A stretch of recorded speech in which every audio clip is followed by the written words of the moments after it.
सिक्कर जिले की ग्राम पंचायत घाना की महिला सरपंच ने रविवार को काउंटिंग के बाद कांग्रेस समर्थकों पर घर में घुसकर मारपीट व तोड़फोड़ करने के आरोप लगाए हैं। कांग्रेस समर्थक अब सरपंच को जान से मारने की धमकी दे रहे हैं। कांग्रेस समर्थकों द्वारा महिला सरपंच के साथ अभद्र व्यवहार करने को लेकर लक्ष्मणगढ़ विधानसभा से चुनाव हार चुके भाजपा प्रत्याशी व पूर्व केंद्रीय मंत्री सुभाष महरिया के नेतृत्व में अनेक ग्रामीणों ने सिक्कर एडीएम व एसपी को ज्ञापन सौंपा और कार्रवाई की मांग की।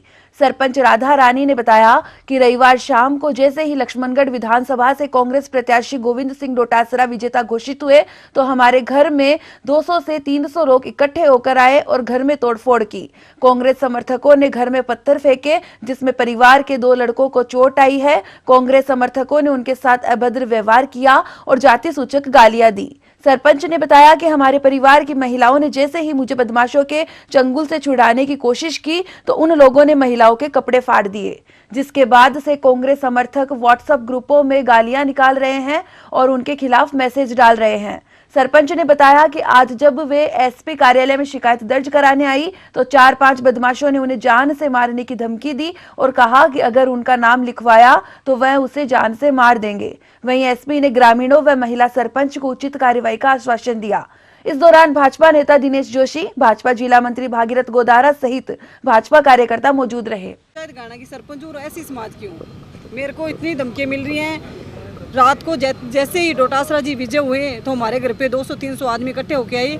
मैं 50 आदमियों के तो नाम जानती हूँ और उनके साथ अन्य थे। हमारे घर पे तोड़फोड़ की, पत्थर फेंके जिसमें हमारे 2 परिवार के लड़कों को चोट आई है, उनका सिर फोड़ दिया गया है और मेरे साथ अभद्रता व्यवहार किए। गाड़ी जाति सूचक निकाली मेरे साथ में 1.5 चूड़ चमार। तो हमारे परिवार की महिलाओं ने मुझे जैसे ही छुटाने की कोशिश की तो उनके कपड़े फाड़ दिए और अभी भी नहीं माने। तो फ़ोन के अंदर, ग्रुपों के अंदर गंदी रिकॉर्डिंग डाल रहे हैं। और अभी मैं कोर्ट में आई हूँ, एसपी के सामने मैंने न्याय लेने के लिए मैं एसपी साहब के पास आई तो कोर्ट के बाहर धमकी दे के गए हैं कि अगर हमारा नाम लिखवा दिया तो हम घाना में नहीं घुसने देंगे। असल में हमारे नेछवा पंचायत समिति की घाना ग्राम पंचायत है, उसकी सरपंच राधा रानी जी मेघवाल वहाँ की सरपंच है। इससे पूर्व मीरण पंचायत होती थी डिलिमिटेशन से पहले, उसके सरपंच इनके पति रामस्वरूप जी थे। ये हमारे भारतीय जनता पार्टी की पूर्व जिला उपाध्यक्ष हैं और बराबर भारतीय जनता पार्टी के लिए काम कर रही हैं, भारतीय जनता पार्टी में निष्ठा रखती हैं। ये चूँकि एक दलित समाज से आती हैं और इनका गांव है, उसमें कुछ इस तरह के बाहुबली हैं जो बराबर उनको पिछले 3-4 सालों से तंग करते आ रहे हैं। 23 तारीख को हमारा प्रत्याशी का एक लक्ष्मणगढ़ शहर में रोड शो था। उससे पहले की रात को उनमें से 10-12 लोग इनके घर आए और इनको धमकाया गया कि आप न तो उस रोड शो में जाएंगी और ये प्रचार करना और ये है, इसको आप बंद कीजिए। इस घटना को उन्होंने बहुत ज़्यादा गंभीरता से नहीं लिया और उन्होंने कहा कि मैं, मेरी मर्जी होगी उस हिसाब से करूँगा और मेरी निष्ठा के अनुसार काम करूँगी। उसकी परिणति ये हुई कि कल जब चुनाव का परिणाम आ गया उसके बाद करीब 6:30 बजे से लेके और रात की 10:30 बजे तक घाना में इनके घर के सामने सैकड़ों की संख्या में लोग इकट्ठे हुए। कांग्रेस के समर्थक थे, गोविंद सिंह डोटासरा के समर्थक थे। वहाँ डीजे बजाया गया और फिर इन्होंने उनसे हाथाजोड़ी समझाने की कोशिश की तो इनके घर में पत्थर फेंके गए और हद तो तब हो गई जब दरवाज़ा तोड़ के इनके घर में घुस गए। इनके परिजनों के मारपीट की गई, इनके कपड़े फाड़े गए और इनको बुरी तरह से धमकाया गया।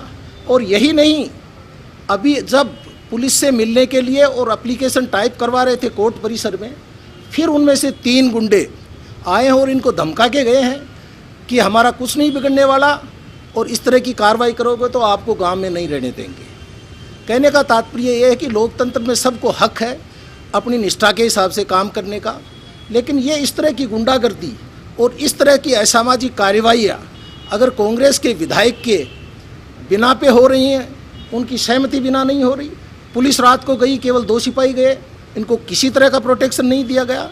अभी हम एसपी साहब से और एडीएम साहब से मिल के आए हैं, हमें विश्वास दिलाया गया है कि इनकी सुरक्षा की जाएगी और वो जो घटना है उस पर कानूनी कार्रवाई की जाएगी। मैं समझता हूँ कि जहाँ सारी सरकारें दलितों को और महिलाओं को सक्षम बनाने के लिए काम कर रही हैं, वहाँ एक इस तरह का जो राजनीतिक ऑर्डर हमारे लक्ष्मणगढ़ में चल रहा है, जो दलित महिला को दबाने की कोशिश कर रहा है, ये न लोकतंत्र के लिए ठीक है और न ही केंद्रीय और राज्य सरकार की जो नीतियां हैं उसके लिए ठीक है। हम उसकी घोर निंदा करते हैं और प्रशासन से मांग करते हैं कि तत्काल ऐसे गुंडों, असामाजिक तत्वों पर कार्रवाई की जाए और आइंदा इनकी सुरक्षा का इंतजाम किया जाए।